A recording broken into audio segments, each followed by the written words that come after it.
One of the country's most secretive businessmen decided to marry a charming woman, but his daughter seemed to see something that no one else did. On the eve of the wedding, the little girl secretly records a conversation that reveals a dark plan and a name that shouldn't be there. The ceremony turns into a public scandal when the child interrupts the I-dos with a devastating accusation. But the real shock was yet to come. Watch until the end. If this story interested you, don't forget to subscribe to our channel and tell us what city you're watching us from. We'll keep going. The late spring sun cast long shadows across Manhattan's Upper East Side as Nathan Blackwood stepped out of his town car. At 45, with salt and pepper hair and the confident stride of a man who'd spent decades building his fortune, Nathan commanded respect in every room he entered. Today, however, standing outside Bergdorf Goodman waiting for his fiancée, he felt the familiar pang of uncertainty that had been his companion since Rebecca's disappearance 7 years ago. "Mr. Blackwood, would you like me to wait?" his driver asked. "No need, Thomas. I'll call when we're finished," Nathan replied, checking his watch. Inside the luxury department store, among the glittering displays and hushed conversations of the wealthy, he spotted them immediately. His 7-year-old daughter, Emma, her honey blonde hair in perfect ringlets, sitting primly on a velvet ottoman while his fiancée, Vivian Pierce, examined a selection of jewelry. Emma's face lit up when she saw him. "Daddy!" she called, rushing toward him with outstretched arms. Nathan scooped her up, inhaling the sweet scent of her strawberry shampoo. "How's my princess today? Having fun with Vivian?" Emma's smile dimmed slightly. "She's looking at more jewelry. She says I need to learn about important things if I'm going to be a proper lady." Nathan set her down gently and approached Vivian, who turned with practiced grace. At 36, Vivian Pierce was the picture of sophistication, sleek, dark hair, emerald eyes, and the kind of poise that came from years as one of New York's most sought-after public relations executives. Her client list included celebrities, politicians, and the city's elite. When they'd met at a charity gala 18 months ago, Nathan had been instantly captivated. "Nathan, darling," she said, rising to kiss his cheek, "I was just showing Emma how to select proper accessories. A woman is judged by her attention to detail, isn't that right, sweetheart?" Emma nodded dutifully, but Nathan noticed she didn't meet Vivian's eyes. "We have the final tasting at the plaza in 30 minutes, Nathan reminded her. Vivian smiled, the corners of her eyes crinkling in a way that had once seemed endearing but now struck Nathan as calculated. "Of course. Emma and I were just having a little girl time before the wedding chaos consumes us completely." As they made their way out of the store, Nathan couldn't ignore the subtle tension between his daughter and fiancé. It wasn't anything obvious. Vivian was unfailingly polite, attentive even, but Emma had grown increasingly withdrawn over the past few months as the wedding approached. The three of them slid into the back of a waiting taxi, Emma sandwiched between them. Nathan noticed how his daughter leaned slightly toward him, away from Vivian. The observation troubled him, another item on the growing list of concerns he'd been cataloging. At the plaza, they were ushered into a private dining room where the catering manager waited with an array of sample dishes. Vivian immediately took charge, directing questions about ingredients and presentation, while Nathan watched her work. She was magnificent in her element, commanding, precise, charming. It was what had drawn him to her initially, this assurance that felt like solid ground after years of uncertainty. "Mr. Blackwood," the manager addressed him, "we've prepared the selections you requested, including the chocolate cake that was Mrs. Blackwood's favorite." An uncomfortable silence fell over the room. Emma's eyes widened, and Nathan cleared his throat. "That was thoughtful but unnecessary," he said quietly. Vivian placed a gentle hand on his arm. "It's all right, Nathan. Rebecca will always be part of your history, part of Emma's life. We don't need to pretend otherwise." Her words were perfect, her tone compassionate, yet something in her eyes, a fleeting hardness perhaps, made Nathan wonder if she meant them.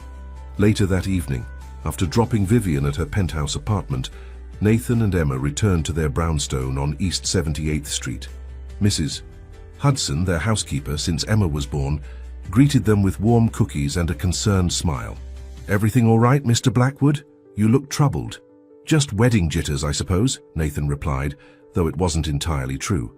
The nagging doubts had started months ago, small inconsistencies in Vivian's stories, unexplained absences, phone calls that ended abruptly when he entered a room.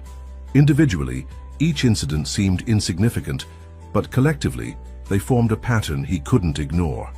After tucking Emma into bed, Nathan retreated to his study, the one room in the house that remained untouched by Vivian's subtle redecoration efforts. He poured himself 2 fingers of scotch and stared at the framed photograph on his desk.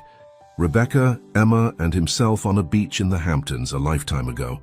Rebecca had vanished without a trace 7 years earlier, leaving behind a 3-month-old Emma and a devastated husband. The police investigation had eventually gone cold. No body was ever found, no evidence of foul play, just a series of unanswered questions and a gaping hole in their lives. Nathan's phone buzzed with a text from Vivian. "Missing you already. Can't wait to be your wife in 3 days, V." He didn't respond immediately. Instead, he opened his laptop and pulled up the email he'd received that morning from Jackson Monroe, the former intelligence officer he'd hired 2 months ago to look into Vivian's background. "Found something concerning. Need to meet in person. Tomorrow, 8 a.m., usual place." Nathan closed his eyes, feeling the weight of his decision. He'd never intended to investigate the woman he planned to marry, but Emma's increasing discomfort and his own instincts had pushed him to seek answers. If he was wrong, if this was all paranoia born from past trauma, he'd never forgive himself for doubting Vivian. But if he was right, his phone rang, startling him. Vivian's name flashed on the screen. "Nathan?" Her voice was soft, concerned. "Is everything okay? You didn't respond to my text." "Sorry, I was putting Emma to bed. She asked about the wedding again." "And? What did she say?" Nathan hesitated. "She's still adjusting to the idea. It's a big change." Vivian sighed. "I've tried so hard. Sometimes I wonder if she'll ever accept me." "She will," Nathan assured her, though uncertainty gnawed at him. "It just takes time." "Well, we have the rest of our lives for that, don't we?" Vivian's tone lightened. "I have some exciting news. Montgomery called today. They want me to handle the crisis management for their merger. It's a huge account." "That's wonderful," Nathan said automatically. Montgomery Industries was one of his main competitors. "When did they approach you?" "Just today," Vivian replied smoothly. "Out of the blue. Apparently my work with the Harrington Foundation impressed their board." Nathan frowned. Montgomery had been involved in a bidding war with Blackwood Enterprises last year over a government contract, a bitter public battle that Nathan had ultimately won. The timing seemed suspicious. "Anyway," Vivian continued, "I thought I'd stop by Lewis & Sons tomorrow to check on your wedding gift. Any hints about what you've chosen?" "That would ruin the surprise," Nathan said, forcing lightness into his voice. He hadn't purchased anything from Lewis & Sons, the high-end jewelers, another small inconsistency to add to his growing list. After ending the call, Nathan returned to the photograph on his desk. Rebecca's smile seemed to hold a question, one he couldn't answer. He picked up his phone again and texted Jackson, "Confirmed for tomorrow. Bring everything you have." Upstairs, Emma lay awake, clutching the worn teddy bear that had once belonged to her mother. Through the heating vent near her bed, a secret passage for sounds from her father's study, she had heard fragments of his conversation. Her 7-year-old mind couldn't fully comprehend adult complexities, but she understood one thing clearly. Something was wrong with Vivian and her father was worried. Emma closed her eyes and whispered to her bear, "I wish Mommy was here. She would know what to do." In the darkness of her room, Emma didn't see the shadow that passed by her window, a figure that paused briefly, looking in, before disappearing into the night. The corner cafe on Lexington Avenue was nearly empty at 7:45 the next morning. Nathan chose a booth at the back, away from windows and casual observers. He'd been meeting Jackson Monroe here for weeks, appreciating the anonymity of the nondescript diner where Wall Street types rarely ventured. Jackson arrived precisely at 8, looking nothing like the elite private investigator he was. With his rumpled khakis, plaid shirt and thinning hair, he resembled an overworked high school science teacher more than a former intelligence officer. This unassuming appearance had served him well during his 15 years in government service. "Coffee, Black?" Jackson told the waitress before sliding into the booth across from Nathan. He waited until she walked away before speaking again. "You look like hell, Blackwood." "Rough night," Nathan admitted. "What did you find?" Jackson placed a thin folder on the table. Nothing conclusive yet, but enough red flags to warrant concern. He opened the folder and pointed to a document. Vivian Pierce isn't exactly who she claims to be. Nathan felt his stomach tighten. Meaning? Her background checks out superficially. Boston upbringing, Dartmouth education, PR career trajectory. But there are inconsistencies. For one, her name wasn't always Vivian Pierce.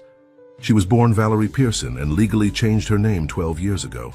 That's not necessarily suspicious, Nathan reasoned. Many people change their names for professional reasons. True, Jackson conceded. But it's what happened before the name change that concerns me. Valerie Pearson seems to have materialized out of nowhere at age 24. I can't find high school records, childhood friends, nothing before her sudden appearance at Dartmouth with a suspicious scholarship from a foundation that dissolved the year after she graduated.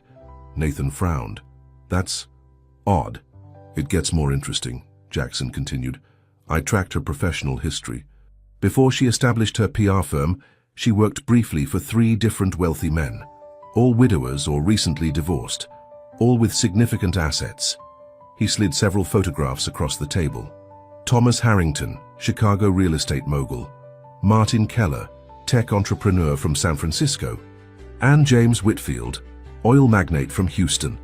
Nathan examined the photos, seeing Vivian, younger but unmistakable, alongside 3 different men at various social events. What happened with these relationships? Jackson's expression grew grave. All 3 men experienced significant financial losses shortly after becoming involved with her. Nothing illegal that I can trace, just surprisingly poor business decisions, asset transfers, and convenient prenuptial agreement modifications. The waitress returned with Jackson's coffee and refilled Nathan's cup. They fell silent until she left. There's more, Jackson said, lowering his voice. I've been monitoring her communications as requested. Most are what you'd expect, clients, wedding vendors, friends. But there's a pattern of calls to a burner phone, always from public locations, never from her apartment or office. The calls are brief, typically under 2 minutes. Nathan felt a cold dread settling in his chest. Could you trace the other number? Not yet. But I did manage to follow her yesterday after her lunch meeting. Jackson pulled out his phone and showed Nathan a series of photos. She went to Bryant Park, made a call, and 20 minutes later, met this man. The photo showed Vivian sitting on a park bench beside a handsome, dark-haired man in his 30s. They weren't touching, maintaining a careful distance that wouldn't attract attention, but their body language suggested intimacy. Did you get his name? Nathan asked, his mouth suddenly dry. Leo Davidson. Works as a financial advisor at Meridian Wealth Management. Jackson hesitated. The interesting part? Meridian handles accounts for several of Montgomery Industries' board members. Nathan sat back, pieces falling into place. Montgomery's sudden interest in Vivian's PR services made more sense now. What about her finances? She lives well beyond her means. The penthouse apartment, designer wardrobe, luxury vacations. Her declared income couldn't support that lifestyle. I found evidence of offshore accounts in the Caymans, regular transfers from shell companies. Jackson closed the folder. I need more time to build a complete picture, but my professional assessment, she's running some kind of elaborate scheme and you're the current target. Nathan stared into his coffee, processing this information. He thought about Emma's discomfort around Vivian, his own nagging doubts. The wedding's in 2 days, Jackson. I know. That's why I'm recommending you postpone. Give me another week to gather concrete evidence. I can't postpone without a compelling reason. The media coverage alone would be a nightmare. Nathan ran a hand through his hair. And if I'm wrong, if there's an innocent explanation for all this, I'll have destroyed my relationship for nothing. Jackson leaned forward. Then let me accelerate the investigation. I need access to your home when she's not there. There might be evidence in her personal belongings. No, Nathan interrupted. I won't invade her privacy that way. Keep monitoring her calls and movements, but nothing inside our home. Not yet. Time is running out, Nathan. I know, but I need absolute certainty before I make any decisions. Nathan checked his watch. I have to go. Emma has a dress fitting this morning, and I promised I'd be there. As they stood to leave, Jackson placed a hand on Nathan's arm. One more thing. I looked into Rebecca's disappearance. Nathan froze. That wasn't part of your assignment. I know, but something felt connected. The timing of Vivian entering your life, her pattern with other wealthy men, it made me curious. Jackson's expression was troubled. The original investigation had holes, Nathan, big ones. The detective assigned to the case retired suddenly 6 months after Rebecca vanished, moved to Florida with a surprisingly generous pension. What are you suggesting? I'm not sure yet, but I found something interesting. A woman matching Rebecca's description was admitted to a private clinic in Connecticut around the time she disappeared. The records were sealed, but I'm working on accessing them. Nathan felt lightheaded. For 7 years, he'd believed Rebecca had chosen to leave, unable to cope with motherhood or their marriage. The possibility that something else had happened, something connected to Vivian, was almost too painful to consider. Keep digging, he said quietly, but be careful. If Vivian is involved in something nefarious and realizes we're investigating, she might disappear before we get answers. Understood. I'll be in touch. Jackson left first, maintaining their protocol of staggered departures. Nathan remained at the table, staring at the folder Jackson had left behind. Inside was a photograph of Vivian and Leo embracing in what appeared to be a hotel corridor, their expressions intimate and conspiratorial. The timestamp showed it was taken 2 days ago, while Nathan had been in Boston on business. The betrayal stung, but it was the calculated nature of it that truly chilled him. How much of their relationship had been genuine? Had she ever cared for him at all? For Emma. His phone buzzed with a text from Mrs. Hudson. Emma waiting for you, dress fitting in 30 minutes. Nathan tucked the folder into his briefcase and left the cafe, his mind racing.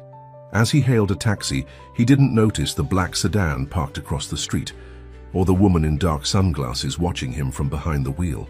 At the bridal boutique on Madison Avenue, Emma stood on a small platform, looking uncomfortable in a frilly flower girl dress, while a seamstress made final adjustments. Her face brightened when she saw Nathan. "Daddy, do I have to wear this? It's itchy." Nathan smiled, pushing his troubling thoughts aside for his daughter's sake. "You look beautiful, princess. Just 2 more days, and then you can go back to your jeans and t-shirts." The boutique owner, a stylish woman in her 50s, approached with a garment bag. "Mr. Blackwood, we've completed the alterations on Miss Pierce's gown. Would you like to see it?" "The groom isn't supposed to see the dress before the wedding," came Vivian's voice from behind him. She stood in the doorway, stunning in a cream-colored suit, her hair swept into an elegant updo. "It's bad luck." Nathan turned, studying her face, searching for signs of deception behind her perfect smile. "I thought you had meetings all morning." "I rescheduled. This is more important." Vivian knelt beside Emma, adjusting the sash on her dress. "You look like a princess, sweetheart." Emma flinched almost imperceptibly at Vivian's touch. "Can I take it off now, please?" "In a minute, honey," Nathan said, his protective instincts flaring. He turned to Vivian. "Can we talk privately?" In a small sitting area away from the fitting rooms, Nathan chose his words carefully. "Is everything okay? You seem distracted lately." Vivian took his hand, her green eyes wide and earnest. "Wedding stress, that's all. And this new Montgomery account is demanding." She squeezed his fingers. "But in 2 days, I'll be Mrs. Nathan Blackwood, and everything will be perfect." Nathan nodded, maintaining his composure despite the turmoil within. "About Montgomery, it seems like an unusual coincidence, them approaching you right before our wedding." A flicker of something, surprise, concern, crossed Vivian's face before her professional mask returned. "Business is business, Nathan. Their timing might be strategic, but the opportunity is too good to pass up." She leaned closer, her perfume enveloping him. "Unless you'd prefer I decline." "No, of course not," Nathan said quickly. "Your career is important. I want us to start our marriage with complete transparency." Vivian's smile didn't quite reach her eyes. "Absolutely. No secrets between us." As they rejoined Emma, Nathan's phone vibrated with a text from Jackson. "Need to meet again. Tonight. Critical information about R." Nathan deleted the message, aware of Vivian watching him closely. Whatever Jackson had discovered about Rebecca would have to wait. For now, Nathan needed to maintain the illusion that everything was normal, that he was still the trusting fiancé counting down to their wedding day. But as he helped Emma change out of her flower girl dress, he made a silent promise to his daughter. He would protect her, no matter what truths emerged in the coming days. Emma Blackwood sat cross-legged on her bedroom floor, surrounded by a fortress of stuffed animals. At 7 years old, she possessed the remarkable perceptiveness that sometimes develops in children who've experienced early loss. Her father called it her special radar, the ability to sense when adults weren't being truthful. And right now, that radar was blaring like a fire alarm. "Mr. Whiskers," she addressed her favorite teddy bear seriously, "I think Vivian is a bad person." She arranged her audience of plush confidants in a semicircle. She pretends to be nice when Daddy's watching, but her eyes get cold when he looks away. Emma reached under her bed and pulled out a small pink journal with a heart-shaped lock, her birthday gift from Mrs. Hudson. "Her place for your special thoughts," the housekeeper had whispered when presenting it. Inside, Emma had been documenting evidence in her careful 7-year-old handwriting. 1. Vivian threw away the drawing I made for Daddy. 2. She calls me sweetheart, but never remembers I don't like strawberry ice cream. 3. She told Mrs. Hudson that my bedroom needs updating after the wedding. 4. She talks different on the phone when she thinks no one is listening. She made Daddy change his special pancakes recipe. The last item particularly bothered Emma. Sunday pancakes had been a tradition since before she could remember. Her father had told her it started when her mother was still with them. The thought that Vivian could so easily change something connected to her mother made Emma's chest hurt. A soft knock interrupted her thoughts. "Emma, may I come in?" It was Mrs. Hudson. Emma quickly tucked the journal away. "Yes, Mrs. H." The housekeeper entered carrying a basket of freshly laundered clothes. At 62, Martha Hudson had been with the Blackwoods since before Emma was born. Her silver hair was always neatly pinned up, and her kind eyes missed nothing. "What's this council of advisors?" Mrs. Hudson asked, nodding toward the stuffed animals. "We're having an important meeting," Emma replied solemnly. Mrs. Hudson sat on the edge of the bed. "About the wedding?" Emma nodded, pulling Mr. Whiskers onto her lap. "Mrs. H, did you know my real mum?" The housekeeper's expression softened. "Yes, sweetheart, I worked for your parents for 2 years before you were born." "What was she like?" "Daddy doesn't talk about her much." Mrs. Hudson carefully folded a small sweater before answering. "Your mother was beautiful. You have her eyes, you know. She was smart and kind, and she loved music. She used to play the piano in the sitting room for hours." She smiled at a memory. "And she was brave, always standing up for what she believed was right." "Then why did she leave us?" The question came out smaller than Emma intended. Mrs. Hudson's hands stilled. "I don't believe she wanted to leave you, Emma. Sometimes grown-up things are complicated in ways that are hard to explain. Vivian says Mom probably had personal problems and couldn't handle being a mother." Emma's voice was matter-of-fact, repeating words she'd overheard. Mrs. Hudson's expression tightened. "That's not true. Your mother adored you. I saw how she looked at you, how she sang to you every night." She took Emma's small hands in hers. "Don't let anyone tell you differently." Emma nodded, absorbing this. "Mrs. H, can I ask you something else?" "Anything, dear." "Is it wrong to spy on grown-ups if you think they're doing something bad?" The housekeeper looked startled. "That depends on what you mean by spying and what you think they're doing." Emma hesitated, then reached for her backpack, pulling out her father's old cell phone, the one he'd given her to play games on after upgrading his own device. "I saw Vivian doing something weird yesterday." Mrs. Hudson frowned. "What kind of weird?" "She was in Daddy's office when she thought everyone was asleep. She was taking pictures of his papers with her phone and typing messages to someone." Emma demonstrated with the old phone. "And she was calling someone my lion or something like that." The housekeeper's expression grew serious. "Did you tell your father?" Emma shook her head. "He's been so happy lately. And what if I'm wrong? What if it's just wedding stuff?" Mrs. Hudson seemed to be weighing her response carefully. "Emma, sometimes adults do things that seem strange but have simple explanations. But," she added, seeing Emma's face fall, "your feelings are important. If something doesn't seem right to you, you should trust that feeling. So I should tell Daddy?" "Yes," Mrs. Hudson said firmly. "Your father would want to know what you saw." Emma nodded, feeling both relieved and anxious. "Can you be there when I tell him, in case Vivian gets mad?" "Of course, sweetheart." Mrs. Hudson gave her a quick hug. "Now, I believe you have piano practice in 20 minutes. Why don't you get ready while I finish putting these clothes away?" After Mrs. Hudson left, Emma pulled out her journal again and added a new item to her evidence list. 6. Taking secret pictures of Daddy's work papers. She underlined it twice, then carefully locked the journal and returned it to its hiding place. Downstairs, the doorbell rang. Emma peered over the banister to see her father greeting Jackson Monroe in the foyer. She recognized him from previous visits, the man who always brought donuts and called her kiddo. Her father had introduced him as an old friend helping with some business matters, but Emma suspected there was more to it. She crept halfway down the stairs, positioning herself where she could hear their conversation without being seen. "Need to talk privately," Jackson was saying, his voice low and urgent. "My study," her father replied, leading the way.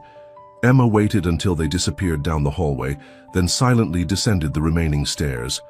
Her piano lesson could wait. This seemed much more important. Outside her father's study, Emma pressed her ear against the heavy oak door. The men's voices were muffled but audible. "Clinic records confirm it," Jackson was saying. "A woman matching Rebecca's description was admitted under the name Rachel Bennett, suffering from injuries consistent with an assault. The admission date was 3 days after she disappeared." "That's impossible," her father responded, his voice strained. "The police found no evidence of foul play. And why wouldn't she contact me afterward? According to the records, she had temporary memory loss from head trauma. By the time she recovered enough to be released, nearly a month had passed. And then what? Where did she go? Why didn't she come home to us?" There was a pause before Jackson continued. "The discharge notes mention her fear that someone was watching her family and that she needed to stay away to keep them safe. Nathan, I think someone threatened her, possibly threatened you and Emma, to force her to disappear." Emma's heart pounded so loudly she was sure they could hear it through the door. Her mother hadn't abandoned them willingly. She'd been hurt and scared. "What does this have to do with Vivian?" her father asked, his voice barely audible now. "I'm still connecting those dots, but there's something else you need to see." A rustling of papers. "These are financial records showing transfers from a shell company associated with Vivian to an account in the Caymans. The account holder is listed as Leo Davidson." "Her lover," her father said flatly. "Yes, but he's more than that. Davidson worked briefly for Montgomery Industries 7 years ago, during the same period that Rebecca disappeared. You think he was involved? I think it's a hell of a coincidence that your fiancé is intimately connected to someone who has ties to both your business rival and the time frame of your wife's disappearance." Emma felt dizzy. The adults were using big words and talking about complicated things, but she understood enough. Her mother might be alive, and Vivian might be connected to why she'd disappeared. She was so absorbed in processing this information that she didn't hear footsteps approaching until it was too late. The study door swung open and she tumbled forward into the room. "Emma!" Her father looked shocked. "What are you doing?" I was just..." Emma stammered, looking between her father and Jackson, who seemed more amused than upset. "Eavesdropping is generally frowned upon, kiddo," Jackson said gently. Emma straightened her shoulders, deciding that honesty was her best option. "I want to know about my mom, and about Vivian." Her father exchanged a glance with Jackson before kneeling to her level. "Emma, these are very grown-up matters. I saw Vivian doing something bad," Emma blurted out. "Last night in your office. She was taking pictures of your work papers and sending them to someone, and she called them a funny name, My Lion or something." Nathan's face paled. "Are you sure about this, Emma?" She nodded vigorously. "She didn't know I was watching. I got up to get water and saw the light in your office. She was whispering on the phone." Jackson pulled out his notebook. "My Lion? Could it have been my Leo, as in Leopold or Leonardo?" Emma considered this. "Maybe. It sounded like Leon to me." "Leo Davidson," Jackson murmured. "Nathan, this confirms they're working together." Nathan ran a hand through his hair, looking more stressed than Emma had ever seen him. "What exactly did you hear Vivian say, Emma?" "She said something like, the papers would be useful, and something about things being in her name soon, and then the My Lion part." Emma twisted her hands in her lap. "Am I in trouble?" "No, sweetheart." Her father pulled her into a tight hug. "You're not in trouble. In fact, you've been very brave and very helpful." "Is my mom really alive?" Emma asked, her voice small against her father's shoulder. Nathan pulled back, looking into her eyes. "I don't know for certain, Emma. Mr. Monroe is trying to find out." "And is Vivian a bad person? Is she trying to hurt us?" her father hesitated. "We don't know everything yet, but I promise you I won't let anyone hurt you. Ever." Jackson cleared his throat. "Nathan, given what Emma's told us, I think we need to accelerate our timeline. The wedding is tomorrow. If Vivian suspects we're onto her, she'll disappear like the others," Nathan finished. He looked at his daughter, making a decision. "Emma, I need you to do something very important. Can you be my special helper?" Emma nodded solemnly. "Tomorrow, during the wedding, I need you to stay close to Mrs. Hudson at all times. If anything seems wrong or scary, you go to her immediately. Can you promise me that?" "I promise, Daddy." Emma hesitated. "But what about you? What if Vivian tries to hurt you?" Nathan smiled reassuringly.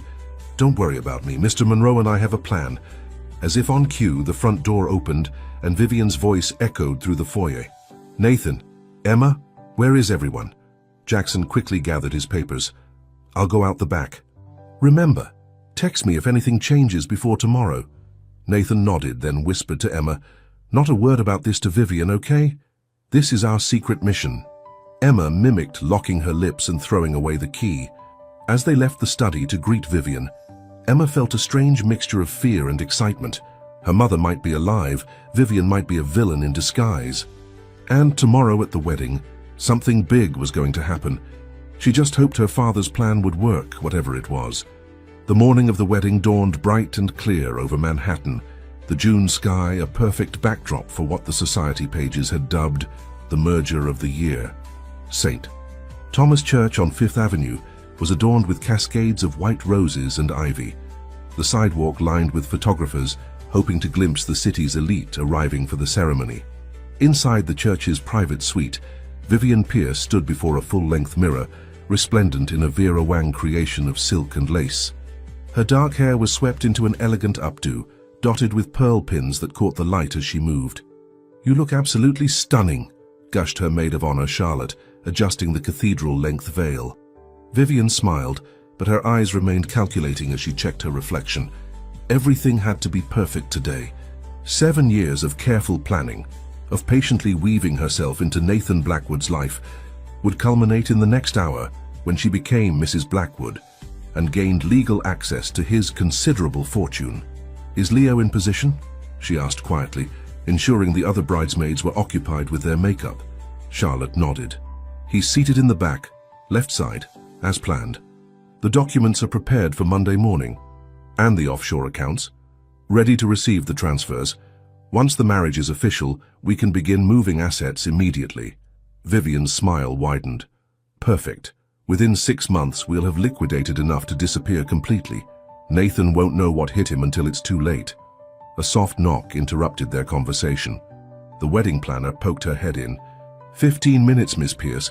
The groom has arrived and is in the vestry with his groomsmen." "Thank you, Melissa."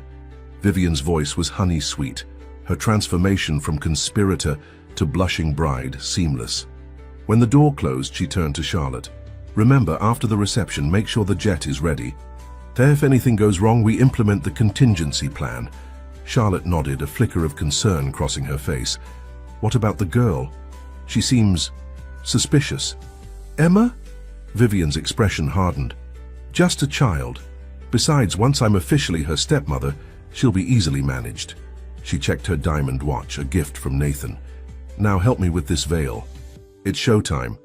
Across the church in a small anteroom, Emma sat on a velvet settee, uncomfortably aware of how the stiff tulle of her flower girl dress scratched her legs. Mrs. Hudson was fussing with her hair, pinning a wreath of baby's breath to her honey blonde curls. "You look like a little angel," the housekeeper said, stepping back to admire her handiwork. Emma frowned. "I don't want Daddy to marry her, Mrs. H." Mrs. Hudson glanced toward the door before responding in a hushed tone. "Your father knows what he's doing, Emma. Remember what he told you this morning?" Emma nodded, recalling her father's words as he'd helped her pack a small overnight bag. "Just in case," he'd said. "Trust me, follow the plan and stay close to Mrs. Hudson." A knock at the door announced Nathan's arrival. He entered, handsome in his tailored tuxedo, though his eyes betrayed the strain of the past 24 hours. "There's my beautiful girl," he said, kneeling before Emma. "Ready for our big day?" Emma wrapped her arms around his neck. "Are you sure about the plan, Daddy?" she whispered. Nathan nodded imperceptibly. Everything's in place. Jackson is here and so are 2 of his colleagues. Just remember, if anything happens, anything at all that seems scary or wrong, you go straight to Mrs. Hudson. I will, Emma promised.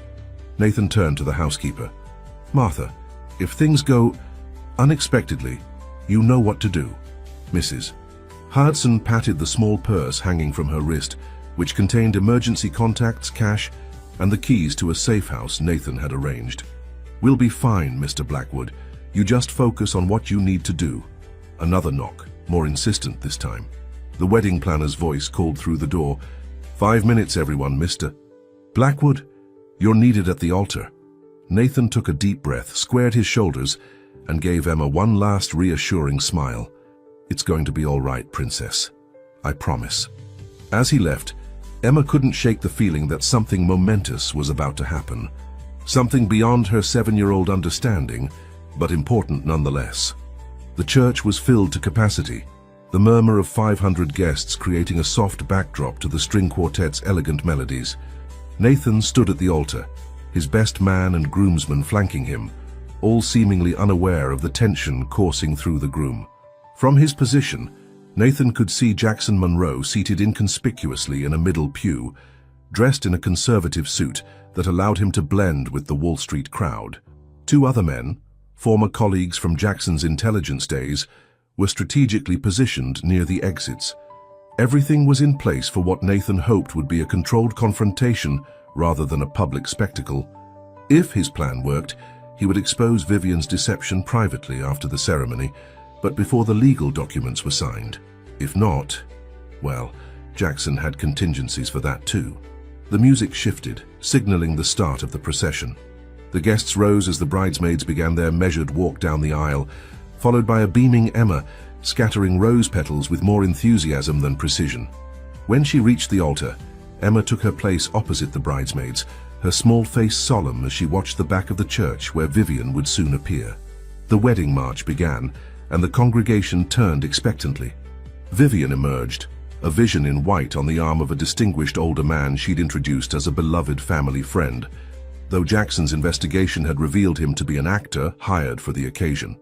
As Vivian glided down the aisle, her eyes locked on Nathan's, her smile radiant and triumphant.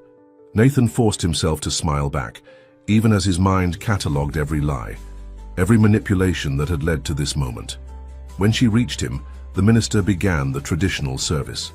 Dearly beloved, we are gathered here today. Nathan's attention drifted momentarily to the back of the church, where he noticed a late arrival slipping into a seat, a woman in an elegant navy suit, her face obscured by a wide-brimmed hat. Something about her posture, the tilt of her head, triggered a memory so powerful that Nathan nearly faltered in his responses to the minister. It couldn't be. After 7 years, after everything Jackson had uncovered, could Rebecca be here witnessing this charade? The ceremony proceeded with the formal gravity of tradition. When the minister asked, "If anyone can show just cause why this couple should not be lawfully joined together, speak now or forever hold your peace." Nathan tensed, half expecting Jackson to stand. But the detective remained seated, adhering to their plan. The moment passed and the minister turned to Nathan. "Do you, Nathan James Blackwood, take Vivian Elizabeth Pierce to be your lawfully wedded wife, to have and to hold from this day forward, for better, for worse, for richer, for poorer, in sickness and in health, to love and to cherish, till death do you part?" Nathan looked into Vivian's eyes, searching for any trace of the woman he'd thought he loved. Finding none, he answered steadily, "I do." The minister turned to Vivian. "And do you, Vivian Elizabeth Pierce, take Nathan James Blackwood to be your lawfully wedded husband, to have and to hold from this day forward, for better, for worse, for richer, for poorer, in sickness and in health, to love and to cherish, till death do you part?" Vivian's lips parted to respond when a high, clear voice rang out from beside the altar. "No!" Emma had stepped forward, her flower basket dropped at her feet, her small face flushed with determination. "She can't marry my daddy!" A collective gasp rippled through the congregation. Nathan stared at his daughter in shock. This wasn't part of the plan. "Emma," he began, but she was already pulling something from the pocket of her dress. "She's lying to you, Daddy.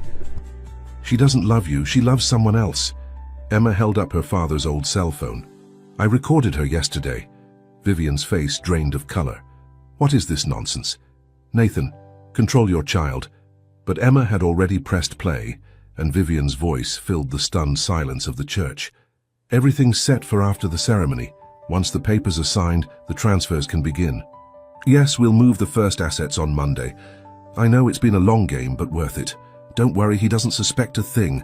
I love you too, my Leo." The recording ended, and for a moment, the church was utterly silent.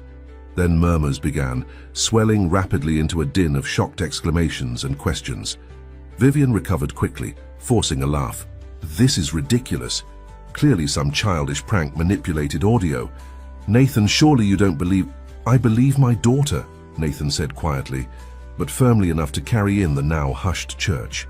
"And I believe the evidence my investigator has gathered over the past 2 months."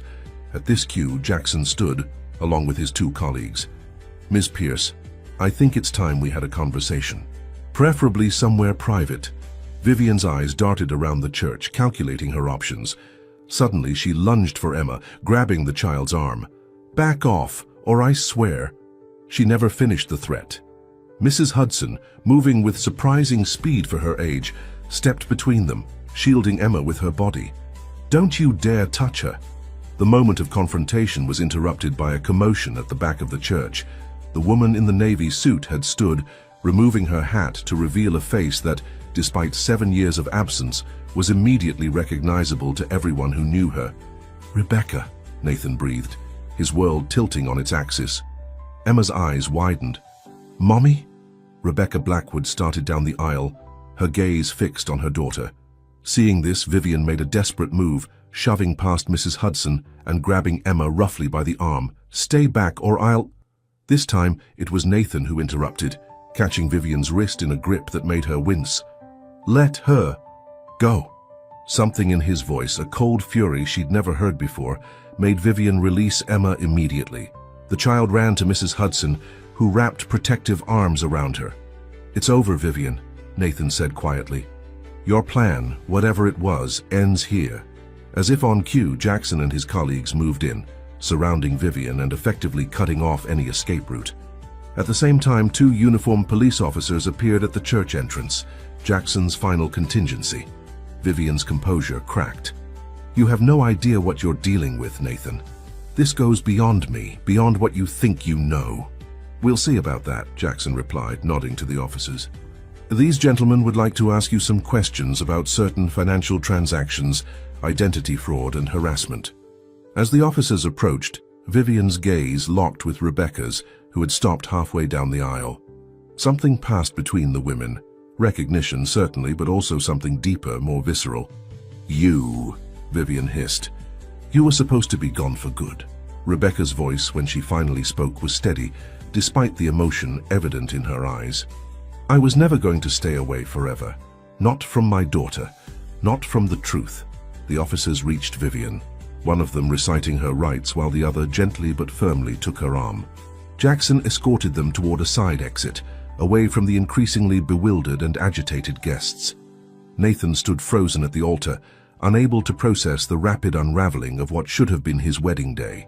His fiancée was being led away by police.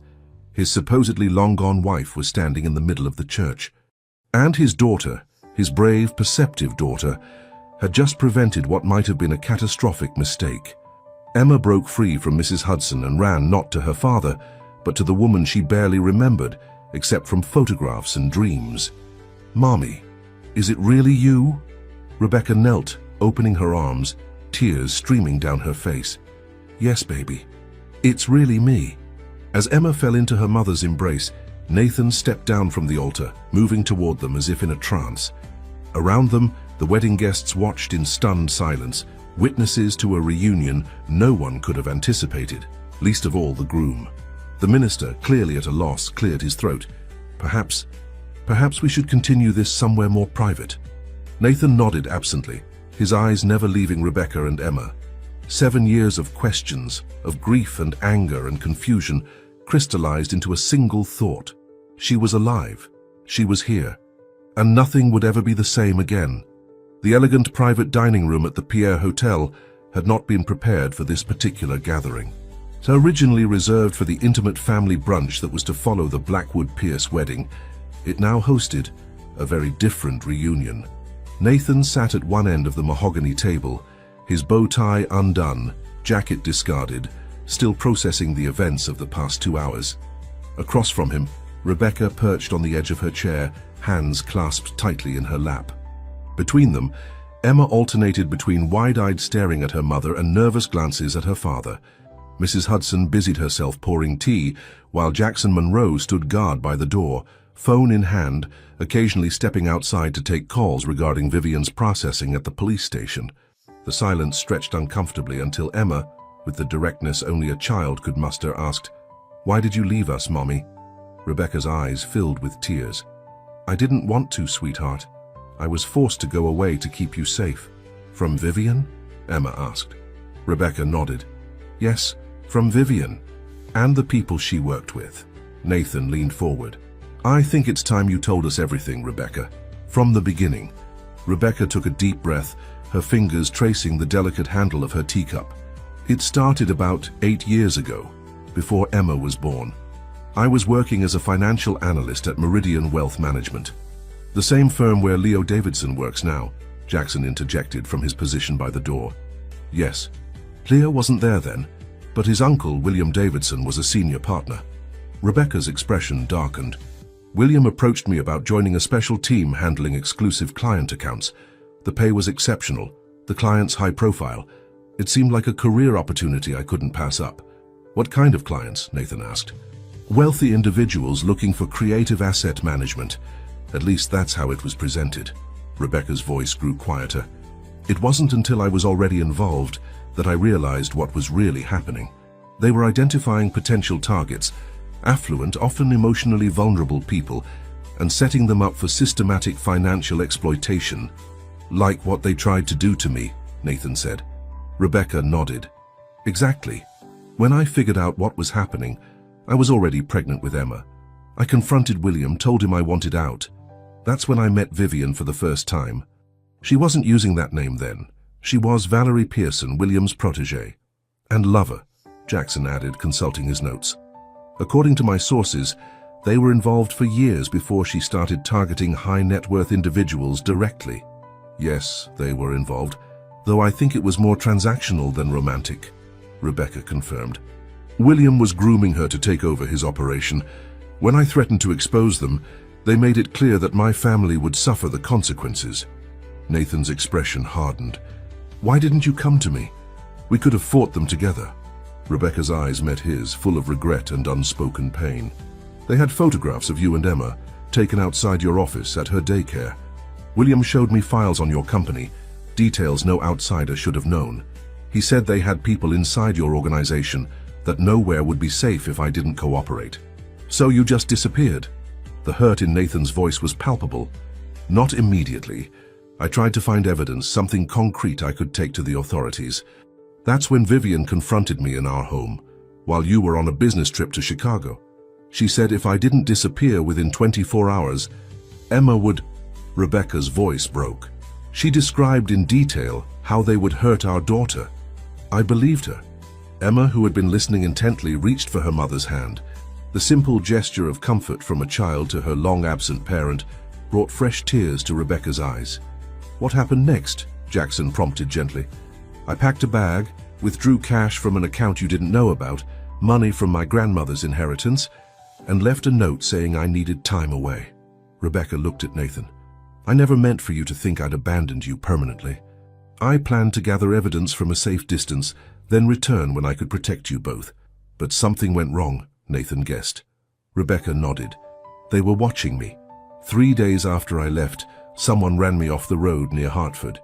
The next thing I remember is waking up in a private clinic with a concussion and broken ribs. The Connecticut clinic in Jackson's report," Nathan murmured. "Yes, I was admitted under a false name.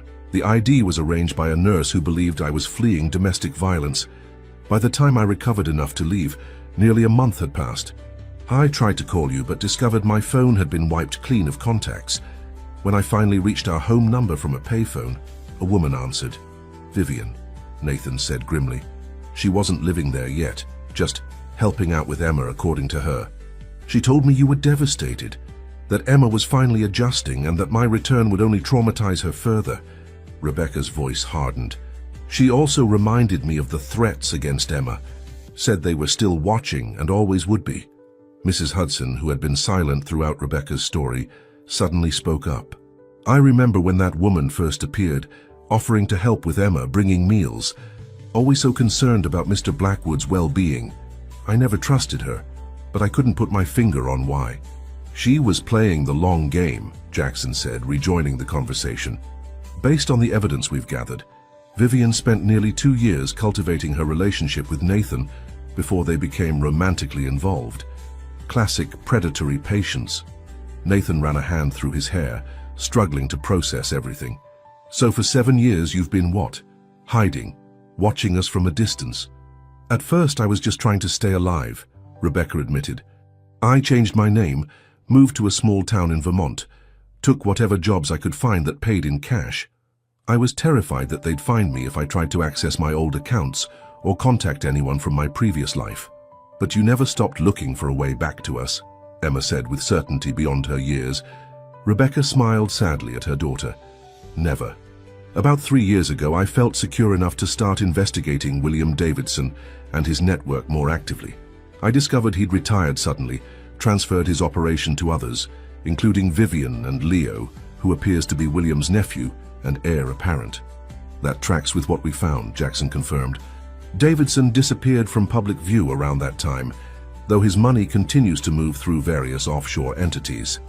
I started following Vivian's career from a distance, Rebecca continued. When I read about her engagement to Nathan in the Wall Street Journal, I knew I had to intervene somehow. I'd gathered enough evidence by then to at least cast doubt on her identity, but I wasn't sure how to present it without putting you both at risk again. So you sent the anonymous tip to my office, Nathan realized. The email that prompted me to hire Jackson. Rebecca nodded. I couldn't approach you directly. I wasn't sure who among your staff might be reporting to Vivian. The tip was vague enough that if it reached her, she wouldn't necessarily connect it to me. Emma, who had been following the conversation with intense concentration, suddenly asked, "But how did you know to come to the wedding today? And how did you know exactly when to show up?" A small smile crossed Rebecca's face. "That was thanks to your Mrs. Hudson, actually." All eyes turned to the housekeeper, who blushed slightly. "I may have done a bit of detective work myself," she admitted. "When Mr. Blackwood hired Mr. Monroe, I suspected something serious was happening. After Emma told me about Vivian's secretive behavior, I decided to look through some old photographs, specifically ones from before Mrs. Blackwood's disappearance. Martha has an exceptional memory for details," Rebecca explained. "She recognized me at a grocery store in Connecticut 3 months ago, despite my changed appearance." Mrs. Hudson nodded. "I was visiting my sister in New Haven. I saw a woman selecting apples who moved just like Mrs. Blackwood, the same way of tilting her head, the same careful inspection of each fruit. When she turned, I knew immediately, despite the different hair color and glasses. You approached me in the parking lot," Rebecca continued. "Asked if I remembered you, if I was ready to come home. After the initial shock, we arranged to meet somewhere private, and Martha filled me in on everything that had happened, including Nathan's engagement."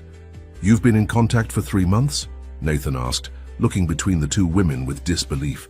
"I swore Martha to secrecy until I could determine the extent of the danger," Rebecca explained. "We needed to understand exactly what Vivian was planning before I revealed myself. And you didn't think to include me in these discussions?" Nathan's voice carried an edge of hurt and anger. Mrs. Hudson straightened her shoulders. "With all due respect, Mr. Blackwood, we weren't certain how you would react. You were engaged to marry another woman. We needed to be sure you would believe Mrs.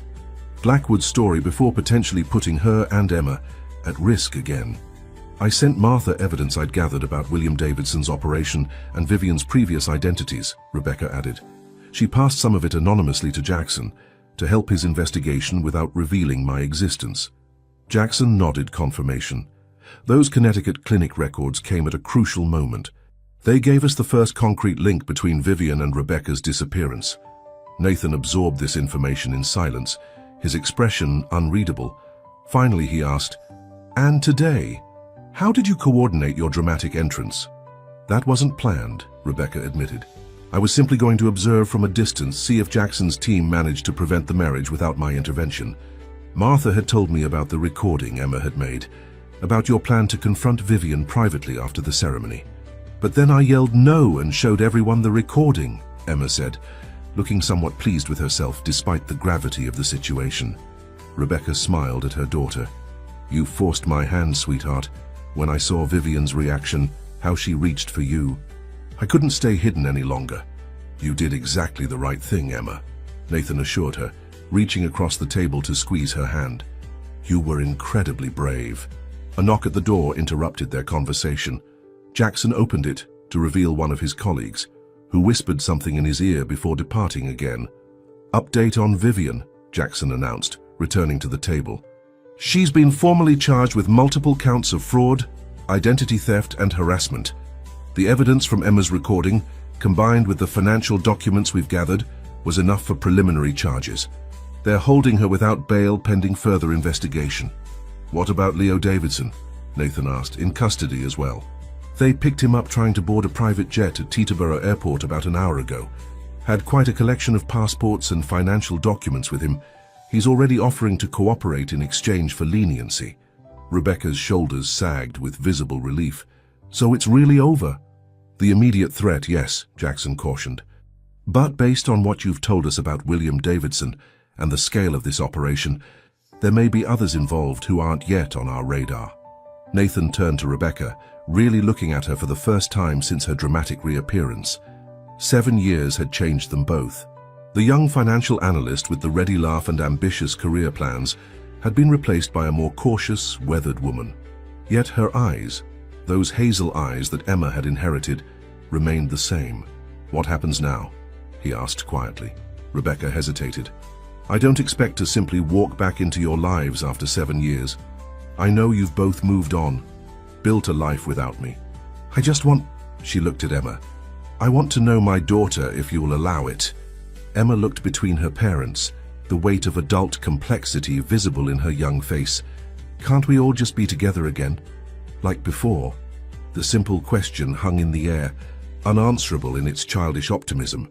Nathan and Rebecca exchanged a glance that acknowledged the impossibility of turning back time, of erasing 7 years of separation and the changes those years had wrought. It's not that simple, sweetheart, Nathan began gently. Why not? Emma persisted. Vivian's gone, Mommy's back. Why can't we just be a family again? Mrs. Hudson tactfully rose from her chair. Perhaps Emma and I should step out for a bit. I believe there's an ice cream parlor in the lobby. Ice cream sounds excellent, Jackson agreed, quickly following her lead. I could use some air myself. As they left, Nathan and Rebecca found themselves alone for the first time in 7 years, the weight of their shared past and uncertain future hanging between them. She has your determination, Rebecca said softly, breaking the silence. And your insight, Nathan replied. She saw through Vivian long before I did. Another silence fell, filled with unasked questions and unexpressed emotions. Finally, Nathan spoke the words that had haunted him for 7 years. Why didn't you trust me enough to tell me the truth? To let me help you fight them? Rebecca's eyes filled with tears. Because I couldn't bear the thought of losing you both. They made it clear what would happen if I involved you. I thought I was protecting you, Nathan. I thought I was keeping Emma safe. Maybe I was wrong, but I made the only choice I could see at the time. Nathan closed his eyes, absorbing her words. When he opened them again, his expression had softened slightly. What do you want, Rebecca? Really want now that the immediate danger has passed? She considered the question carefully before answering. I want to know my daughter. I want to make up for the years I've missed, if that's even possible. And I want... She hesitated. I want to see if there's anything left between us worth salvaging. Not for Emma's sake, but for our own. Nathan nodded slowly. I think we owe ourselves that much at least, to see what's possible. He glanced toward the door. But Emma comes first. Whatever happens between us, we need to make this transition as gentle for her as possible. Agreed, Rebecca said firmly. We take it one day at a time with no promises or expectations beyond doing what's best for her. A tentative understanding reached. They sat in more comfortable silence until Emma returned, ice cream smeared across her cheek. her eyes bright with the simple joy of having both parents in the same room for the first time in her memory. Looking at her, Nathan and Rebecca shared a moment of perfect clarity. Whatever complications lay ahead, whatever wounds needed healing, they would find a way forward for Emma's sake, and perhaps, eventually, for their own. 3 weeks after the wedding that wasn't, Nathan stood at the window of his Manhattan office, watching the summer rain transform the city streets into mirrors, reflecting the neon and steel of the urban landscape.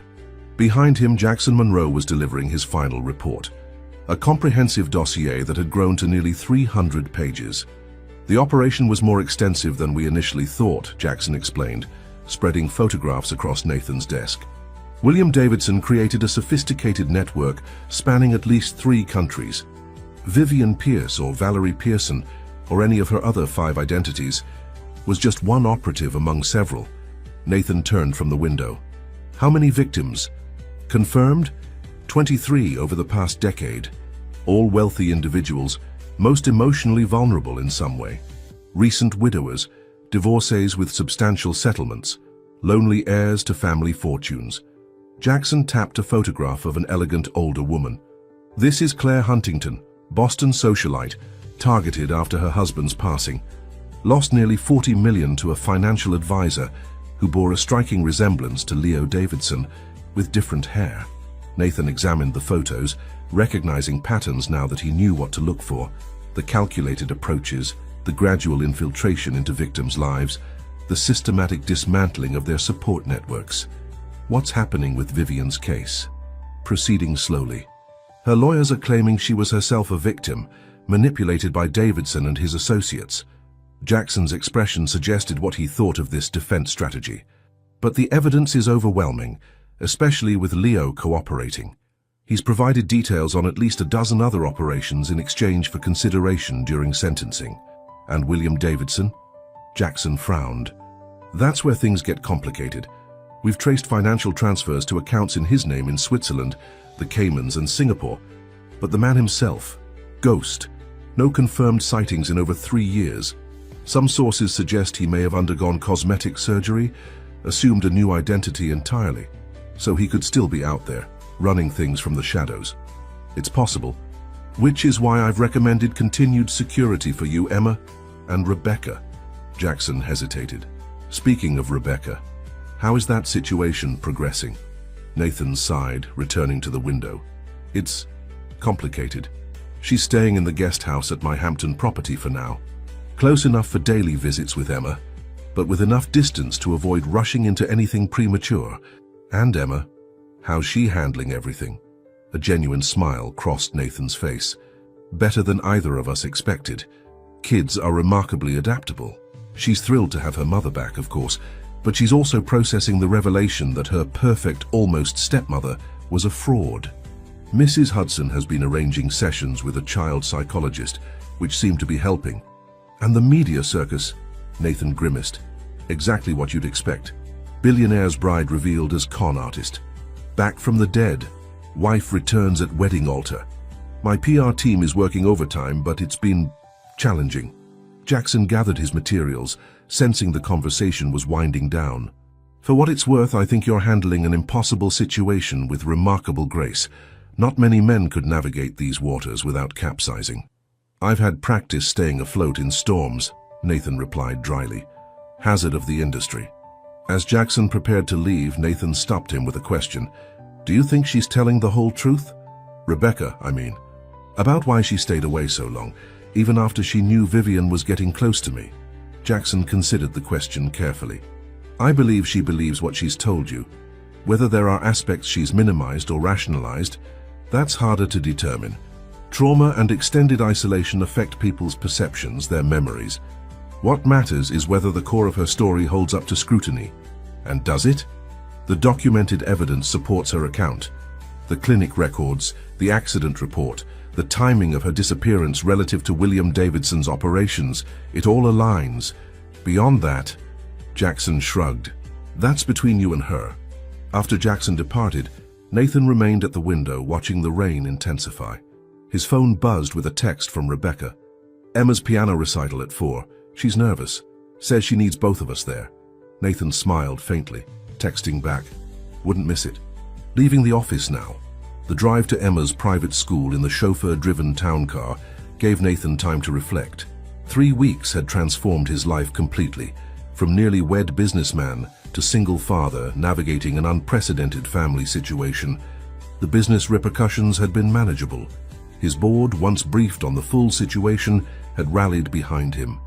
A few investors had expressed concerns, but the quick resolution of the Vivian situation had prevented any serious damage to Blackwood Enterprises. The personal repercussions, however, were still unfolding. At the school, Nathan found Rebecca waiting under the portico, sheltered from the rain. She wore a simple navy dress, her once dark hair now a honey blonde that softened her features. The physical changes she'd adopted during her years in hiding, the different hair color, the glasses she no longer needed, the altered style of dress, had gradually been reversed as she reclaimed her identity. "You made it," she said with a smile that held both warmth and uncertainty.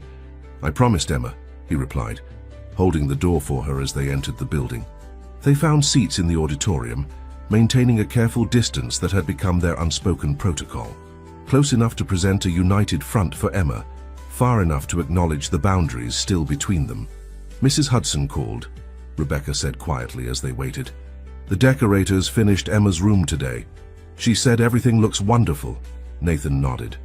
After much discussion, they had decided that Rebecca would move into the brownstone's third-floor guest suite, close enough to be fully present in Emma's life, but with private space that respected the current state of their relationship.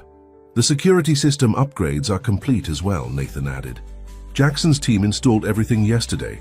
Rebecca tensed slightly at the reminder of ongoing security concerns. "Have there been any indications that Davidson might still be a threat?" "Nothing concrete, but Jackson thinks it's prudent to maintain precautions until we know more." Their conversation paused as the recital began, a procession of well-dressed children performing simple pieces with varying degrees of proficiency. When Emma's turn came, she approached the piano with the solemn concentration that was so characteristic of her. Her piece, Mozart's 12 Variations on À vous dirai-je maman, was ambitious for a 7-year-old, but she had practiced relentlessly since Rebecca's return. As Emma played, occasionally glancing toward her parents with a small, proud smile, Nathan felt Rebecca's hand tentatively touch his. He hesitated only a moment before covering it with his own, a simple gesture of shared pride and cautious connection. After the recital, as other parents congratulated their children with flowers and enthusiastic praise, Emma rushed to Nathan and Rebecca with bright eyes. "Did you like it? I only missed 2 notes in the middle part." "You were magnificent," Rebecca assured her, kneeling to embrace her daughter. "Mozart himself would have been impressed." "Daddy?" Emma looked to Nathan for his assessment. "Absolutely perfect," he confirmed, joining the hug. For a moment they formed a circle of 3, a family tableau that felt both foreign and achingly familiar. The moment was interrupted by the approach of Emma's music teacher, Miss Chen, who praised Emma's performance and asked to speak with Nathan privately about an upcoming student showcase. As Nathan stepped aside with the teacher, Emma tugged Rebecca toward the refreshment table. "Can I have a cookie, Mom, Mrs.? Hudson said we're having a special dinner tonight, but I'm hungry now." Rebecca smiled at the casual Mom, a title Emma had adopted almost immediately, despite having no real memories of using it before. "1 cookie. We don't want to ruin your appetite for Mrs. Hudson's special dinner." While Emma selected her treat, Rebecca became aware of hushed conversations nearby, parents glancing in her direction with poorly disguised curiosity. The story of the Blackwood wedding drama had been front-page news for days, making Rebecca an object of fascination in Manhattan's elite social circles. A woman in an expensive camel hair suit approached, extending her hand. "Rebecca Blackwood? I'm Diane Mercer, head of the Parents Association. We're so delighted to have you back in the school community." Rebecca accepted the handshake, recognizing the thinly veiled curiosity beneath the welcome. "Thank you.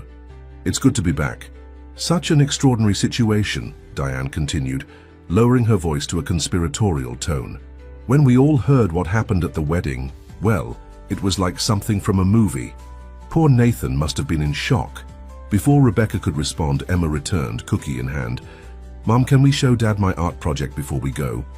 It's hanging in the hallway. Of course, sweetheart. Rebecca nodded politely to Diane. If you'll excuse us. As they moved away, Emma looked up with surprising perception. That lady was being nosy, wasn't she? Like the reporters who wait outside our house. Rebecca squeezed her daughter's hand. People are curious about unusual situations. It's natural. Mrs. Hudson says they're vultures feeding on other people's dramas, Emma reported matter-of-factly. Rebecca suppressed a smile. Mrs. Hudson has strong opinions. They found Nathan concluding his conversation with Ms. Chen. As they left the school together, a light rain was still falling, softening the harsh lines of the city. Cars waiting, Nathan said, nodding toward the black town car at the curb, and Mrs. Hudson texted, dinner will be ready at 6. The drive home was quiet. Emma nestled between her parents, occasionally breaking the silence with observations about her classmates' performances or questions about the evening ahead. Nathan and Rebecca exchanged glances over their daughter's head, their eyes communicating what words couldn't yet express: shared pride, lingering uncertainty, cautious hope. At the brownstone, Mrs. Hudson greeted them with the news that Rebecca's rooms were ready for inspection. While Emma rushed upstairs to change out of her recital dress, Nathan and Rebecca followed Mrs. Hudson to the 3rd floor. The suite had been transformed from its previous state as seldom-used guest quarters to a comfortable living space. The walls were painted a soft sage green, Rebecca's favorite color, as Mrs. Hudson had remembered. The furniture balanced modern comfort, with subtle echoes of Rebecca's preferred style from years ago. It's perfect, Martha, Rebecca said, visibly moved by the thoughtfulness evident in every detail. You remembered everything. Not everything is exactly the same, Mrs. Hudson noted. Some things should be new for this new chapter. She excused herself discreetly, leaving Nathan and Rebecca alone in the space that would become Rebecca's home within their home. Are you sure about this arrangement? Nathan asked quietly. It's not too late to consider alternatives. Rebecca moved to the window, which offered a view of the small garden behind the brownstone. I'm sure. This is where Emma is, where her life is established. And she hesitated. It's where you are. Nathan approached, maintaining a respectful distance. What happened between us, the way we lost each other? It wasn't clean or simple. There was no closure, no natural ending. Just a sudden absence and years of questions. And now? Rebecca turned to face him. Now we have different questions, different uncertainties. Nathan's expression was thoughtful. I'm not the same man you left behind, Rebecca. 7 years of raising Emma alone, of building the business, of learning to live with unanswered questions. It changes a person. I know. Just as 7 years of living in fear, of watching from a distance, of reinventing myself has changed me. Rebecca's voice was steady despite the emotion behind her words. I don't expect us to simply pick up where we left off. I don't think that's possible, or even desirable. What do you want then? A chance. The simplicity of her answer hung in the air between them. A chance to know you again, to see if what we once had, what we built together, can evolve into something new, something that honors our past without being imprisoned by it. Nathan nodded slowly. A chance. I think we can start there. From downstairs, Emma's voice called up, Dad, Mom, Mrs. Hudson says dinner's getting cold, and she made my favorite pasta. They shared a smile at the imperious summons. Duty calls, Nathan said, gesturing toward the door. As they descended the stairs together, the tension between them had shifted subtly, not resolved but transformed into something more navigable, more hopeful. In the dining room, Emma was already seated at the table, her recital forgotten as she focused on the steaming dish of baked ziti before her. Mrs. Hudson moved efficiently around them, serving salad and pouring drinks, her presence a comforting constant amid so much change. I was thinking, Emma announced as they began to eat, that maybe this weekend we could go to the house in the Hamptons, all of us together. The weather's supposed to be nice and I want to show Mom my shell collection. Nathan and Rebecca exchanged a glance. That sounds like a wonderful idea, Rebecca said carefully. If your father thinks it's a good time. I think it's perfect, Nathan agreed. We could all use some time away from the city, from the media attention. Emma beamed, clearly pleased with her successful manipulation of the situation. And can we invite Mr. Monroe? He likes the beach. He told me when he was helping with the security stuff. Nathan raised an eyebrow. Jackson, I'm not sure he'd be interested in a family weekend, Emma. But he's your friend now, right? And he helped bring Mom back. He should be included. Emma's logic, while simplistic, held a certain unassailable quality. We'll see, Nathan temporized, making a mental note to discuss with Rebecca later the delicate balance of maintaining appropriate boundaries while honoring Emma's desire to include those who had helped reunite her family. As dinner progressed, the conversation flowed more naturally than it had in weeks. Emma regaled them with stories from school, Mrs. Hudson occasionally interjected with domestic updates or gentle corrections to Emma's more dramatic retellings, and Nathan found himself watching Rebecca, the way she listened intently to their daughter, the familiar tilt of her head when she was amused, the new confidence in her posture that hadn't been there 7 years ago. She caught him watching and smiled, a real smile that reached her eyes. Not the guarded, careful expression she'd worn since her return, but something warmer, more genuine. It wasn't perfect. It wasn't even close to resolved. But in that moment, surrounded by the tentative beginnings of their reconstructed family, Nathan allowed himself to feel something he'd almost forgotten: hope. The Hamptons' house stood on a private stretch of beach, its weathered cedar shingles and expansive windows embodying the relaxed luxury of coastal living. As Nathan parked the Range Rover in the circular drive, Emma unbuckled her seatbelt with eager anticipation. "Can I show Mom the beach right away? Please?" Nathan glanced at the darkening sky. "Let's get settled first, Princess. Looks like rain soon." Rebecca stepped out of the car, breathing in the salt-tinged air. I'd forgotten how beautiful it is here. The house had been one of their first major purchases as a couple, a celebration of Nathan's early success with Blackwood Enterprises. They'd spent countless weekends here during the first years of their marriage, planning their future while walking the shoreline at sunset. Mrs. Hudson emerged from the caretaker's cottage, where she'd arrived earlier to prepare for their weekend. "Everything's ready inside. I've stocked the kitchen and aired out all the rooms." As they entered, Rebecca paused in the foyer, struck by the strange dichotomy of familiarity and foreignness. The bones of the house remained unchanged: the open concept living area, with its wall of ocean-facing windows, the stone fireplace, the spiral staircase leading to the upper bedrooms. But the furnishings had been updated. The color scheme shifted from the cool blues she'd chosen to warmer neutrals. "I had it redecorated about 3 years ago," Nathan explained, noticing her expression. "It needed refreshing." Rebecca nodded, understanding the unspoken truth. He'd needed to reclaim the space, to exorcise the memories that had become painful in her absence. Emma, oblivious to the emotional undercurrents, tugged at Rebecca's hand. "Come see my room. Dad let me pick the colors myself." The tour continued upstairs, where Emma proudly displayed her beach-themed bedroom with its mermaid lamps and shell collection meticulously arranged on floating shelves. Next was the master suite, which Nathan now indicated would be Rebecca's for the weekend. "I'll take the guest room down the hall," he said. "You'll be more comfortable here." The arrangement, practical, considerate, but undeniably separate, reflected the careful distance they continued to maintain. 3 months had passed since the wedding. That wasn't. A period of gradual adjustments and redefined boundaries. Rebecca had settled into the brownstone's third-floor suite, establishing a routine that centered primarily around rebuilding her relationship with Emma, while giving Nathan the space he still seemed to need. After the house tour, while Mrs. Hudson prepared dinner, and Emma sorted through her beach toys in anticipation of the next day's activities, Nathan and Rebecca found themselves alone on the deck, overlooking the ocean. A light rain had begun to fall, creating a misty veil between the house and the churning sea beyond. "Jackson called this morning," Nathan said, breaking the comfortable silence. "They've located another of William Davidson's associates, a woman operating in Seattle under the name Elaine Porter. She was targeting a tech entrepreneur whose wife passed away last year." Rebecca wrapped her cardigan tighter around herself.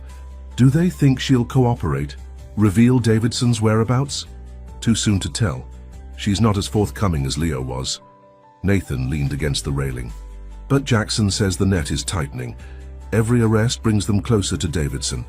Rebecca nodded, her expression troubled. "I still worry sometimes that he's watching, waiting for the right moment to retaliate." The security measures are comprehensive, Rebecca. Between Jackson's team and the systems we've implemented, you and Emma are as protected as possible. I know. It's just hard to shake the habit of looking over my shoulder after so many years. She attempted a smile. But I'm working on it. Dr. Levine says hypervigilance is a normal response to prolonged trauma. Nathan studied her profile, noting the positive effects of the therapy she'd begun shortly after her return. The haunted look that had shadowed her eyes was gradually receding, replaced by a quiet strength he found himself increasingly drawn to. Speaking of Dr. Levine, Rebecca continued, she suggested something during our last session that I wanted to discuss with you, away from the city when we had some time. I'm listening. Rebecca turned to face him fully. She thinks it might be beneficial for us to attend some sessions together. Not couples therapy exactly, but a space to process what happened, both the separation and the reunion, with professional guidance. Nathan considered this. 3 months ago, he might have dismissed the suggestion outright, too raw from the revelations surrounding Rebecca's disappearance and Vivian's betrayal to contemplate examining his feelings in a therapeutic setting. Now, the idea held a certain appeal. I think that makes sense, he said finally. We've been focused on helping Emma adjust, on the practical aspects of restructuring our lives. But the emotional component, that's more complicated. It is, Rebecca agreed. And I don't want to push you before you're ready. I just thought... No, you're right, Nathan interrupted gently. We can't move forward in whatever direction without addressing the past more directly. A comfortable silence fell between them, filled only by the rhythm of rain on the deck and the distant sound of waves breaking on the shore. It was a different kind of silence than those that had characterized their early interactions after her return, less guarded, more contemplative. Inside, Emma's laughter rang out, followed by Mrs. Hudson's lower tones. The domestic sounds created a backdrop of normalcy that still felt slightly surreal to them both. She's thriving, Rebecca observed. Despite everything, she seems so well adjusted. Kids are resilient, Nathan replied. And she has what she needs most: stability, security, people who love her unconditionally. She has you, Rebecca said softly. You've been her constant. I can't express how grateful I am for that, Nathan. For the father you've been to her. The sincerity in her voice moved him. It wasn't always easy. Those first few years, there were times I felt completely inadequate, terrified I'd fail her. But you didn't. You created a wonderful life for her. I tried. Nathan's expression grew thoughtful. You know, for years I was angry with you. I thought you'd chosen to leave us. That motherhood or marriage had somehow been too much. I constructed this narrative where you were selfish, weak. Rebecca absorbed the painful words without flinching. That was a reasonable conclusion given what you knew. Maybe, but I was wrong. And I've been thinking lately about what it cost you. The sacrifice you made by staying away, believing it would keep us safe. Nathan's voice softened. I'm not sure I could have done it. Left everything behind, lived in isolation, carrying that burden alone for years. You would have, Rebecca said with certainty. For Emma, you would have done anything, just as I did. Their eyes met, a moment of perfect understanding passing between them, the first since her return that felt completely unguarded. The sliding door opened, interrupting the moment. Emma bounded onto the deck, heedless of the light rain. Mrs. Hudson says dinner's almost ready. She made her famous crab cakes. We'll be right in, Nathan assured her, ruffling her hair affectionately. As Emma disappeared back inside, Rebecca hesitated. Nathan, before we go in, there's something else I wanted to discuss. Something I've been considering. What is it? I've been thinking about what comes next for me professionally. Before everything happened, I was building a career in financial analysis that I was proud of. I'd like to return to that field in some capacity. Nathan nodded encouragingly. I think that's a great idea. Have you looked into options? A few, but I'm rusty, and my employment history has a significant gap that's difficult to explain. She took a deep breath. I was wondering if you might consider, that is, if there might be a position at Blackwood Enterprises where my skills could be useful. Nathan looked surprised. You want to work for me? With you, Rebecca clarified. In a division where my financial background would be an asset, but not directly under your supervision. I understand if it's too complicated or inappropriate, given our situation. Nathan considered the proposition thoughtfully. Actually, our sustainable investment division is expanding. They could use someone with your analytical skills, especially your background in risk assessment. He smiled slightly. And Jennifer Oakes runs that department. You remember her? She's tough, brilliant, and wouldn't cut you any slack just because of our connection. Relief and gratitude washed over Rebecca's face. That sounds perfect. So I'd have to interview properly, of course, prove my capabilities. Of course, I wouldn't have it any other way, and neither would Jennifer. Nathan paused. Are you sure about this? Working in the same company, seeing each other in professional settings. I think it could be healthy, actually. A way to re-establish a connection that's based on mutual respect and shared interests, separate from our history and our roles as Emma's parents. Rebecca smiled. Plus, I've missed having intellectual challenges, contributing to something meaningful. Before Nathan could respond, Mrs. Hudson called from inside, her tone brooking no argument. Dinner is served, and I will not be responsible for cold crab cakes. They shared a laugh at the housekeeper's familiar authoritarian kitchen manner. As they turned to go inside, Nathan gently touched Rebecca's arm. I think the job is a good idea. And I'm glad you're here, Rebecca. This weekend in our lives, all of it.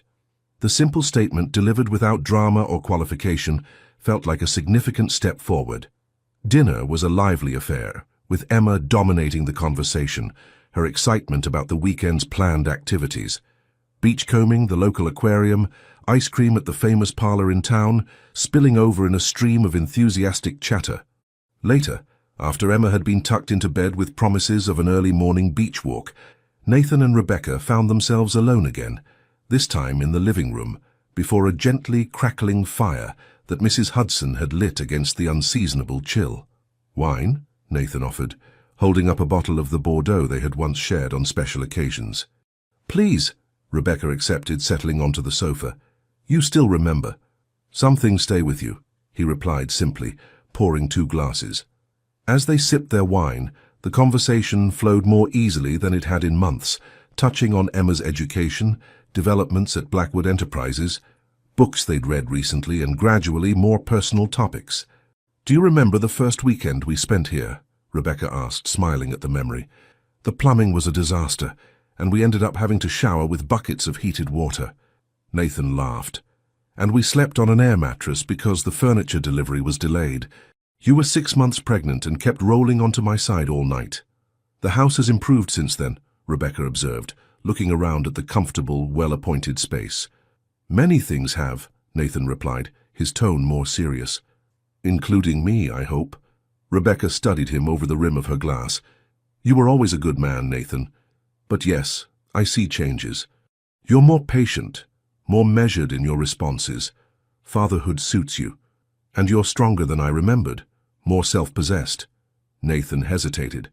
I keep thinking about what Jackson said, the day after the wedding, that trauma and isolation change people's perceptions, their memories. They do, Rebecca acknowledged. For a long time I idealized our marriage, remembered only the perfect moments. It was a way of sustaining myself during the separation. She set down her wineglass. But therapy has helped me see things more clearly. We weren't perfect, Nathan. We had struggles, disagreements. We were still learning how to be partners when everything fell apart. I've been thinking about that too. How young we were, how much growing we still had to do. Nathan leaned forward. Maybe that's the silver lining in all this. We've had time to become more fully ourselves, to mature individually in ways we might not have together. The observation hung between them, pregnant with possibilities neither was quite ready to articulate.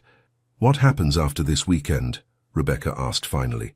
We go back to the brownstone, continue our careful dance of co-parenting while maintaining emotional distance. Nathan considered the question. I don't know, he admitted. I'm still processing everything. But I do know that being here, seeing you with Emma, talking like this, it feels right in a way I didn't expect. It does, Rebecca agreed softly. A comfortable silence fell between them, broken only when Nathan noticed Rebecca stifling a yawn. You should get some rest. Emma will have us up at dawn, demanding beach time regardless of the weather. They ascended the stairs together, pausing outside the master bedroom that would be Rebecca's for the weekend. Thank you for suggesting this trip, Nathan said. It was a good idea. Thank Emma.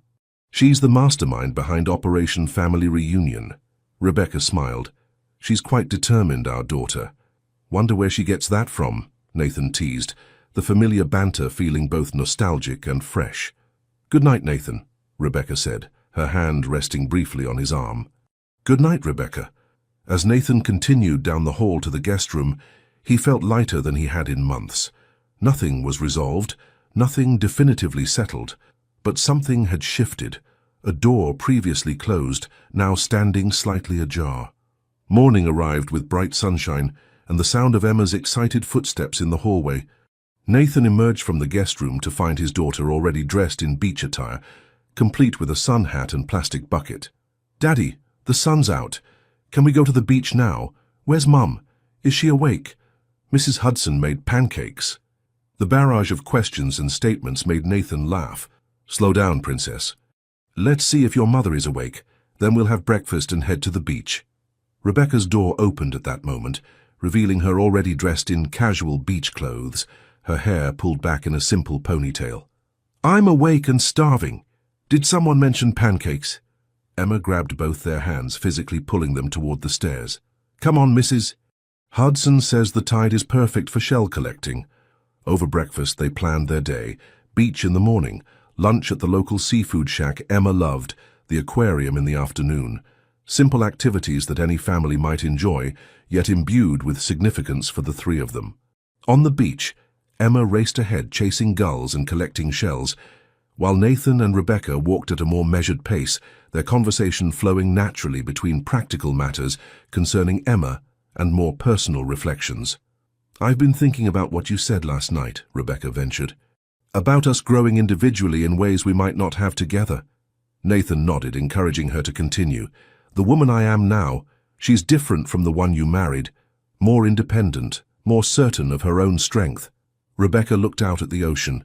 For a long time I worried that if I ever made it back to you, you wouldn't recognize the person I'd become. Or worse, that you wouldn't like her. I'm getting to know her, Nathan replied thoughtfully, and I find her intriguing, admirable. He smiled. Still recognizably you, but with new dimensions. And you? How do you see yourself compared to 7 years ago? Nathan considered this. Less rigid, I think, more willing to adapt, to consider perspectives beyond my own. Emma taught me that, the necessity of flexibility, of sometimes letting go of control. Good lessons, Rebecca observed, ones I had to learn as well, though through different circumstances. They walked in companionable silence for a while, watching Emma dart back and forth along the shoreline, occasionally shouting excitedly about her discoveries. What do you want, Nathan? Rebecca asked suddenly. Not just for Emma or for practical arrangements, but for yourself, for your future. The directness of the question caught him off guard, but he appreciated her willingness to address the elephant that had been walking beside them for months. I want peace, he said after a moment. Not just the absence of conflict, but true contentment. Connection. For a long time I thought that wasn't possible without understanding what happened to you, without closure. Now I have answers, but closure isn't as simple as knowing the facts, Rebecca finished for him. Exactly. It's an ongoing process. Nathan stopped walking, turning to face her fully. What I'm realizing is that I don't want to close the book on us entirely. I want to see what might be possible now between the people we've become. Rebecca's eyes searched his, looking for certainty. Are you sure? There's no rush, Nathan. We can continue as we have been, focusing on Emma, giving ourselves more time. I'm not suggesting we jump into anything, just that we stop being quite so careful with each other, that we allow ourselves to explore the connection that's still there, without predetermined expectations about where it might lead. A small, hopeful smile curved Rebecca's lips. I'd like that. Emma's voice called to them from down the beach. Mom! Dad! Look what I found! They turned to see her holding up a large, perfect sand dollar, her face alight with the simple joy of discovery. It's whole! She exclaimed as they approached. Mrs. Hudson says that's super rare and lucky. It is indeed, Rebecca agreed, examining the delicate find. I'm going to keep it in my special box, Emma declared, to remember this weekend, our first family weekend. The simple statement, delivered with a child's unfiltered honesty, resonated deeply with both parents. "The first of many," Nathan said, meeting Rebecca's eyes over their daughter's head. Rebecca nodded, a silent agreement passing between them. Whatever came next, the therapy sessions they'd discussed, the tentative steps toward rebuilding their relationship, the inevitable challenges of reconciling their past with their present, they would face it together, one day at a time. As they walked back toward the house, Emma skipping ahead with her precious sand dollar, Nathan reached for Rebecca's hand. She hesitated only briefly before intertwining her fingers with his, the gesture both a memory of what had been and a promise of what might still be. Nothing was certain. The road ahead would not be without obstacles. The scars of their 7-year separation would not fade overnight. But here, on this sun-drenched beach with their daughter's laughter carrying on the breeze, hope felt not just possible, but inevitable.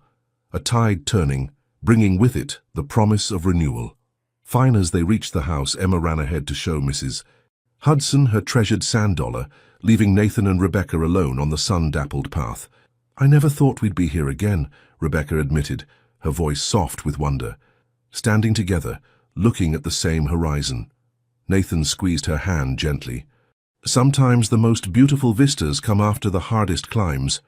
She smiled at him, the sunlight catching the gold in her eyes, the same eyes that had captivated him when they first met, that their daughter had inherited, that had witnessed both heartbreak and healing. "So we keep climbing?" she asked. "Together," he replied, "one step at a time." They continued toward the house where their daughter waited, her future and theirs unwritten but full of promise. The path forward wasn't clear or straight, but they had found each other again across an impossible distance, and perhaps that was enough of a miracle to build upon.